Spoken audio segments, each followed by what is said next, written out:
Hello and welcome once more to Red Gaming Tech for yet more of your binary news, your daily dose of focused gaming news, and myself, Marta. Today is the 5th of August and I have some news for you regarding Nintendo and Dan Adelman. And he has effectively left Nintendo of America some months after the company effectively banned him from Twitter. Now, in case you don't know, Adelman has been the boss of indie at Nintendo for 9 years and has been a pretty key part in bringing many great games to Nintendo platforms, and he's pretty well known and well respected for his open, frank approach to interviews and engagement with fans. When suddenly he went silent on social networks and then even went so far as to stop making press appearances. But that has all now changed, as he has spoken with Otaku and he basically confirmed that the company effectively silenced him. And he said, quote, "I think people were kind of on pins and needles about anything untoward I might say. And every once in a while I'd give an answer that people didn't like, and some people would freak out, so they tried to scale things back. First they had me do interviews with someone from PR or marketing. Later they just decided I shouldn't be in the press at all anymore."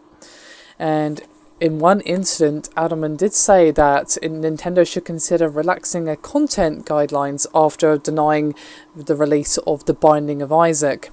And in another incident, Adelman sympathised over Twitter with a fan frustrated by region locking on the 3DS. And apparently it was this latter incident, the 3DS incident, that caused Nintendo to ask Adelman to stay off of Twitter. And he said, quote, "I had been strongly encouraged to stay off of Twitter, or at least say only things that were clearly safe. So after the region locking comment, they just said I needed to stop completely. When people started complaining that I wasn't active on Twitter anymore, it was suggested that a PR person could just post in my name. I thought that was just about the worst idea I'd ever heard, so I left it as it is and let the silence speak for itself."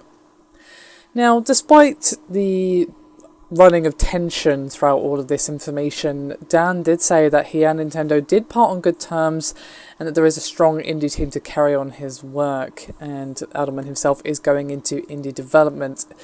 So yeah, a little bit of a messed up situation, to be honest. I don't really know what to think about this whole thing. Now, to be honest with you, it's perfectly reasonable to not want your higher-ups to say questionable things like, say, racist things, sexist things, homophobic things, things that are genuinely offensive and can cause real harm to the company name. That's perfectly fine.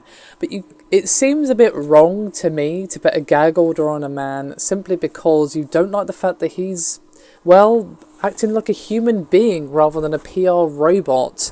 And it is kind of telling of Nintendo's attitude that they don't want anyone saying, more than the lines that they've been given. They don't want anyone actually speaking their mind, being honest, and speaking with a fan as if, they're an actual human and there's two humans having a conversation.